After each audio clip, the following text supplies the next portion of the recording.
Warning. You are now tuned in to 7 Mile Radio. 7 Mile Radio. What's going on, everybody? We back live again. I know y'all like, man, this dude Mark is interviewing every hour right now. I told y'all the Polython is coming up. We got a real big event coming up on September the 24th at Say Detroit Play Center, which is on 19320 Van Dyke. And we got a lot of things going on. It'll be a real festive day. We got over 40 vendors going to be in the building. We got some hip-hop acts, R&B acts, comedians, singers, poets, and there's going to be 4 football games going on at the same time. We got Channel 2 coming out, Channel 62, who knows who else, man. All kind of stuff is going on, man. And then one of the vendors, again, as y'all know, we are interviewing the vendors that'll be there. Some of the food vendors, or one of the food vendors, is actually here right now, and she's no stranger to the 7 Mile Radio platform. We have the taco legend, the Berea taco champion of the world. You know what I'm saying? Miller Hutt is in the building. What's going on, homie? What's happening? Yeah, same old, same old, same old. Now, you just won the competition at, what was that, Lisa Carter's pop-up event, the Berea Taco. Back to school the event. the back to school event, you know what I mean? Which, I pretty much already knew you was about to get that one, like everybody was like, come on, man. But, so you, and then I had a chance finally to taste the tacos, and that was at the, where did I see you at? That was the Taste of the D at DL Collins pop up. She had the hibachi battle, and yes, everything that I've heard about your tacos is exactly what it is, and I need them in my. Did you bring me some tacos? Did you forgot? I actually went crazy today with pickups. And she sold them all out. I sold them all out. Well, I'm gonna get them next time you get on. When I got you double time Saturday. Most definitely. That's what's up. So let us know a little bit first off about your company, Urban Elegance. How long you been in business? You know what I mean? And what inspired you to start this thing that you have created? Ooh, so Urban Elegance. Scoot up a little bit to your mic too, so we can hear you. So Urban Elegance started when I was in Job Corps. I was 16, went to Job Corps. I met a young man named Leonard. We kind of looked alike, so everybody called us twins. Oh. So when we came back home, our dream was to feed the city a taste of perfection. Hence the Urban Elegance. Right. It just so happened that in 2017, he was killed. So I kind of put everything on hold for a minute, didn't want to do nothing without him. But had a dream one night, and he just said, you got to get up. So I got up. I started out with cookies in 2018, then went to seafood bags. I was known for the seafood lady. I started the trend with the seafood bags, and everybody took off with it. So I had to do something different. Took off with the chicken sandwiches when churches came out. Chicken sandwiches went crazy. Then after that, the pandemic hit. So I had to figure out something to still keep going, but something that wasn't in demand yet, but people still want it. And it was the tacos. Worked with it, tweaked with it, did everything I needed to do to make it for us. Cause you can go get some Berea tacos anywhere, but I make them for us. Yeah, right. So it took off from there. And now everybody and their mama want to do Berea tacos. Yeah, I get threatened for the tacos. My last day was supposed to be Sunday. Supposed to be. Yeah, you fought. But they would not let me have it. They gave you all the smoke in your inbox on the page. I seen them too. Yeah, I even had to throw my 2 cents in. Like, you ain't about to quit nothing. Like, so you, on it. You're the champion. So we just raised the price, and we're going to keep them going. Dig it, just like that. So you brought up that you started your business prior to the pandemic. Now, do you think that helped? Because, a lot of people I experienced or interviewed started their businesses during the pandemic. So since you started it before, do you think that helped? Or how did that affect your business? Was it a good thing in some ways? Or what were some of your experiences that you went through doing business during the pandemic? The pandemic was good on me. I know a lot of people had it tough. A lot of brick and mortars closed down. Right. A lot of brick and mortars closed down, so that means people had to find somewhere to eat. People had to find somewhere to get food where they trusted, and I'm big on health. I'm big on safety. I got a little OCD in me, you know what I'm saying? So that kind of helped with my customers trusting. That helped with the customers trusting me, with getting food from me during the pandemic, and it actually took me further. Hate to say that, but that's the sentiments of a lot of business owners that, because of the fact that, like you said, a lot of businesses were closed down, and then the paranoia of dealing be doing business with certain people, you know, people started to turn to people that they can trust for certain things. You know what I mean? And then when it comes to food, you know, that was a people niche. got all them PPP money and Oh yeah, all of that. stuff, There was a lot of money to be spent around that time as well. So you know, that was the thing. So now the time that one time that I experienced your tacos, you had a whole little staff going on inside of the tent. Yeah. My junior chefs. Your junior chefs. Junior So chefs. that's what it look like we have here, right? So Yeah. you want to introduce the panel? Who we got over here on the panel? Well, Let's see. Actually, they can introduce themselves. Yeah, I think that's what I'm saying. That's when they looking all shy. So who we got over here right next to you? Go ahead, chef. My name is Janira Hinton. Talking to the mic so they can hear you. Now you was all loud as soon as you heard us on the mic. Heard yourself on the mic check. Okay. What's your name again? My name is Janira Hinton. Okay. So what, you're a chef too? Uh-huh. So what do you like to cook? What's your favorite thing to cook? Well, I don't really know. I don't really know. You don't know? You just like to cook? She's a great helper. She's a great helper. She's a great helper. Okay, well that's what's up. Yeah, first thing she want to do and come in class is to help. That's what's up. That's what's up. So what's going on with the fellas on this side, man? Who we got over here on mic 2? First Yeah, person because right most here. of my class was fellas. Oh, was it? Yeah. Okay, so who we got over here? What's your name, bro? I'm Chef Keezy or Malachi, and what I liked about it when I first joined was it was something new, and it made me realize I like cooking and making new friends like Makai and Kingston. Dig Yeah, it. it's How old are you? 13. 13. So how long have you been cooking? You just started cooking when you got into, when you met Miller, or? No, so when I went to go live with my grandma when we was on virtual for school, I kind of started cooking because she would be gone, my granddad would be gone, my uncle would be asleep. So I get up and start cooking. Cooking your own or food. if she was there, she'd cook for me. And then you learn from her. Yes. Right. So you basically learned how to cook during the pandemic. So the pandemic was the start of your career then, huh? Yes. Basically, that's what's up. That's what's up. So what is your favorite thing to cook outside of working with Miller? Bacon. Bacon. Bacon. Bacon. That's what's up. Not a good choice. Good answer. So what about you, homie in the middle? What's your name? My name is Makai, but they call me Chef Kai, and Okay. I'm 13. All right. So how long have you been cooking? A long time. Long time, since you was little, huh? Yeah. So what's your favorite thing to cook? How long, and who taught you how to cook? Mainly my granny, but my mom showed me how to. Well, my granny showed me how to bake, but my mom showed me how to cook. Okay, so you bake and cook. Yeah. So what are your favorite things to bake and cook? Dessert. Well, my favorite thing to bake is any dessert. Okay. Favorite thing to cook is steak. Desserts and steak. All right, man. So what about you on the end? My name is Kingston, but they call me Chef Kingston. Okay. They call you Chef Kingston? Basically. All right. All right. How old are you, Chef Kingston? 13. 13. All of y'all 13. That's what's up. Okay. So how long have you been cooking? For since the pandemic started, really. Okay. So you started almost kind of, just like over here. During the pandemic, you had to cook for yourself, huh? Yeah. All right. So I was just bored. Just bored and just playing with the pots and pans and stove. And so what's your favorite thing to cook? I like cooking breakfast sandwiches, especially in the morning. You before I sound go to like me, school. man. You my kind of guy right there. The breakfast sandwiches. That was how I used to get down when I was young. So what's y'all experiences with working with Miller Hutt? Like, what are y'all? How was she as a teacher? I mean, you feel like she, you learning good, like more than you already knew at home. You actually, excelling in your culinary arts, or what? Yeah. Yeah, I think so. That's what's up. So, and then how long have y'all been working with her? This is my first time, in general. Yeah. Like Okay. in When general, we started, it was like back in August 1st. July. Or Yeah, August. the class was originally 6 weeks. Okay. But a couple things happened, so I added on another 3 more Saturdays to it. So their last class was last Saturday. At your event, they will actually be graduating.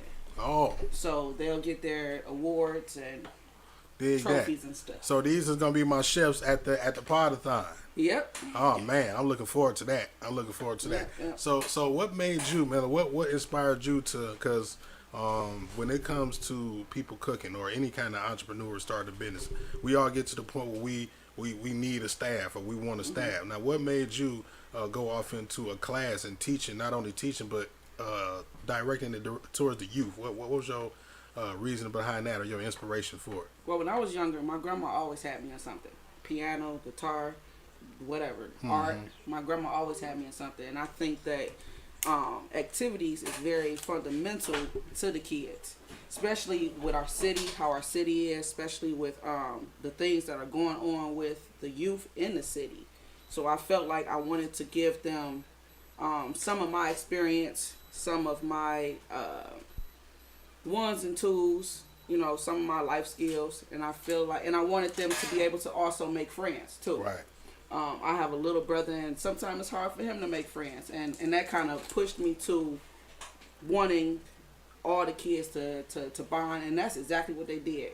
If they didn't learn anything out the class, I mean they did, but if they didn't learn anything out the class, they bonded and they grew a friendship, and they be more excited to see each other coming in class than I've ever seen kids. So yeah, giving them something to do, man, because just like how you said, like, when we were growing up, I remember in my day when we was coming up, it was a lot more. It still wasn't enough, but it was a lot more activities for the kids to involve themselves in than there is now. And like you said, the climate of the city that we in today, it's like with damn near nothing, right, for the kids to be involved in on a positive note. It leaves them for nothing to do but involve themselves in stuff that they don't need to be. So it's a good thing that you providing basically a program, for these kids to insert themselves in and keep their mind active and into something that's going to be productive later on down the line. Because it's not too many opportunities out there, and we need more. It ain't too many of them out there right now for the kids. We need a whole lot more of. So and then culinary is fun. Culinary is important. Because when everything else falls, everybody still got to eat. They still got to eat. That's a business that will never go out there, will never lose clientele. Nope, they still got to eat. So do you have one thing I was going to ask you? Now, you don't have a location, like a commercial location? Nope. So they can people can order online, or how would they book with you if they wanted to make orders or whatnot? They follow me on Facebook or Instagram. My Facebook is Miller Hut. I did have Tony Samuel, but I'm not really on that one. Okay. So follow me on Facebook for Miller Hut. Okay. Instagram is D Taste of Perfection. TikTok is the same thing, D Taste of Perfection. I post up my locations. It depends on what I'm selling. But for the tacos, I post up my location 2 days or the day before so that people can pre-order. If I am in Midtown, that's usually across the street from DMC Hospital. If I'm in Midtown, then there are most definitely pre-orders. Okay. But if I am on the west side, Santa Rosa and Fullerton, it's just pull up. Okay. So they will most definitely have to follow me and see which location I'm at. So now on those pages, I take it you have a menu that I guess you would be posting for whatever day that you. Cause what would be like your regular items? I mean, we know about the tacos and. Right now they won't let me do nothing else. But tacos. They won't let me do nothing else. And I keep telling them, like, y'all do know I cook other stuff, right? Okay, so that's what I'm saying. Other stuff like what? What else? What are the other, some of the other... The main thing I do is lamb chops. Okay. Lamb chops, because I do a lot of repasses. I do a lot of wedding events. I do a lot of birthday events. Those are my main three. And the main three usually get the same kind of... Right. I call it Thanksgiving food. Right. They get the same kind of menu. But outside pickup wise, they have me on tacos. I'm gonna try to switch my days up. I'm gonna try to do soul Sundays, to where I do all soul food on Sundays. I was trying to do it just Taco Tuesday with the tacos, but they are not having it. They don't want today. They want it all every day of the week. Every day. I have customers that eat with me every single day. Wow. I got a good 10 customers that eat with me every single day.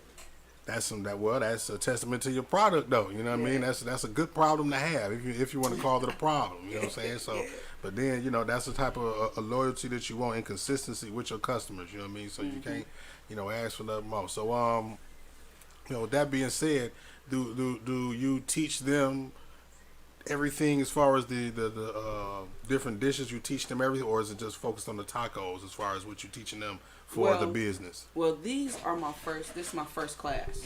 So coming into it, I'm not a teacher. So coming into it, I had to learn my kids. I had to learn what they wanted to do. I had to learn, because in the first couple of class, everybody was quiet. everybody was quiet. Everybody seemed like they were shy. Nobody wanted to really be there. Everybody was like this, So, and I had to figure out how I learned too. I'm not a sit down, read a book type of person. You got to put me something in my face. You got to get me hands on. And I learned that that's how they are. They wanted to actually physically cook, not just do paperwork and learn it. They wanted to actually do the stuff themselves, no help, and it was great. Cause everybody don't learn the same, right? Nope. Some people don't take well to that book theory and I just had to learn that with them. It took me 2 weeks, but I had to learn that with them, that they were more hands on. Yeah, hands on. And the thing about it is that's way better to me, because I mean you can attest to this, especially if you ever been to college or whatnot. You would go to college for something for 4 years, 8 years, 12 years, and then get out. And then they look for how much physical experience that you have in that field. Yep. And since you have none, now you have to get the experience on top of the 12 years of book theory that you just got. It's the same with culinary. You see what I'm saying? Yep. So now it's like it would be best probably to just focus straight on the hands-on and getting the experience. You know what I'm saying? And then because that outweighs the book theory, it's not a lot of people that we know now that went to college for those many years and then got out and got a job that has nothing to do with what they went to school for, right? Versus people who didn't go to college for something, and then because they have the experience, they excelled in the industry as if they graduated from college. So it's really about the experience and getting, and then you providing that to the kids at this early of an age is I'm sure you know how essential that is. You know what I mean? Yeah. So that just helped me to be better for my fall class. So now I know what and what not to do for my fall class. I know you're a teacher and a student at the same. You're a student teacher, if you will. You're learning how to teach. Oh, they most definitely taught me a lot. At the same time, they're learning from you and you learning from them, and it's a growing process for everybody. So that's big, though. That's big. I mean, that's kind of similar to what I want to do in media, as far as just gravitating to the youth and teaching them the different arts of media and digital production and stuff and like that. So dope. yeah, that's actually what I want to get into. And that's my next step of this, is going ahead and just implementing this into classes where I can teach kids. I'm gonna sign up. I mean, so yeah, that's real big though, man. That's real big. So yeah, this Saturday I'm looking forward to you bringing the camp out and doing the thing, man. And what is the next step for the next level for Urban Elegance? Right now, everybody wants me to get a brick and mortar, but it's a lot that goes behind it. It's a lot that comes with it, and it's a lot that is stopping, and that could stop it. So I am more so focused on my food trailer right now, to where I can do a little bit more traveling, because I want to take the tacos outside of the state. Outside of the state, yeah. I want to do a little taco tour and hit some of the cities, because I got a lot of people on my timeline that's not from the city. Right. They want me to deliver it, ship it. And a lot of people in the world that's not in your timeline. How about that? Yeah. You know what I mean? So let's get it and get it out there. But my goal is to be in somebody's kitchen. Is to be in somebody's wealthy kitchen. Dig that. Wealthy kitchen. Dig that. Well, you're going to get there. I mean, all you got to do is network. Because your product going to speak for itself. Most definitely. All you got to do is run across the right person, have the right person run across you, and it'll be over. And I want to give a shout out to Lisa, because my... Oh, man. Lisa Carter. Yeah.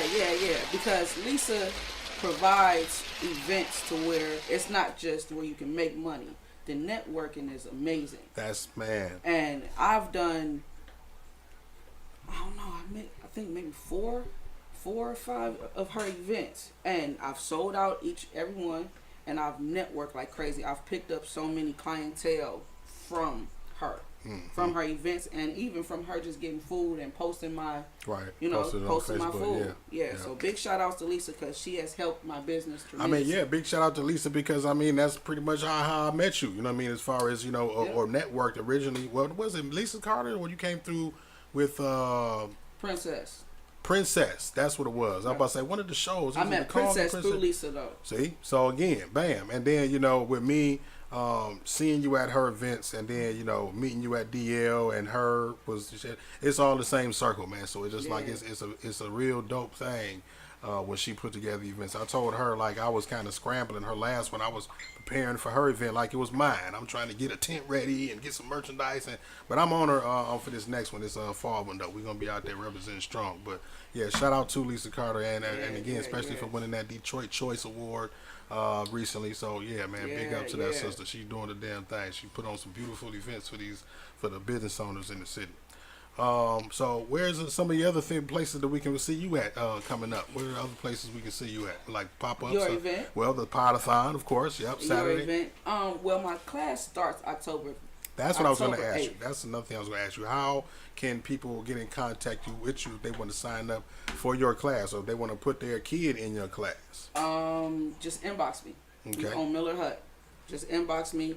I'll get you locked in. We accept Cash App or PayPal for the payment for the kids. It's $100 per kid. This course is 8 weeks, and since the kids are in school, it is every Saturday. Okay. Starting October 8th. October 8th will be our introduction class. We introduce each other, fill out paperwork, all that good stuff. But the first class is October 8th until November 21st. All right. That's what's up. So I'm looking forward to this Saturday, and like I said, we got Malachi, we got Kingston, we got Janila. Did I say that right? Janila, and what is your name again? That's Malachi. Y'all names are silly. Oh, Malachi and Makai. Kingston and Janila, Miller Hut here. Urban Elegance is in the building, man. And these tacos, y'all got to get. Y'all got to get a load of these tacos, man. And I'm sure that the lamb chops and everything is just as delicious. She probably wouldn't make the tacos taste that good, and everything else wouldn't, right? So support this sister, man. The business etiquette and the customer service is excellent. The food is excellent. No reason to not support, man. Go ahead and check her out. Support my future chefs too when they come out. Most definitely. So y'all remember these little faces. They may be a little more mature, you know what I mean, in a couple of years, but y'all remember these faces now. These ain't gonna be the last time that y'all see them over here. We're gonna keep up with this gang right here and keep them on the platform so everybody know where they at and what they doing, because we want to keep these keep the youth into something engaging and positive, you know what I'm saying? So we're going to keep on their head about it. So I appreciate you supporting the platform, the event, and everything. I'm looking forward to seeing you on Saturday and doing business with you on all of the other events that I got. So you make sure that you stay up and stay operating, because we need them tacos on deck. Miller Hut, Urban Elegance in the building, 7 Mile Radio, Business Spotlight Podcast. Y'all come to the Podathon September the 24th at Say Detroit Place Center, 19320 Van Dyke. See y'all Saturday.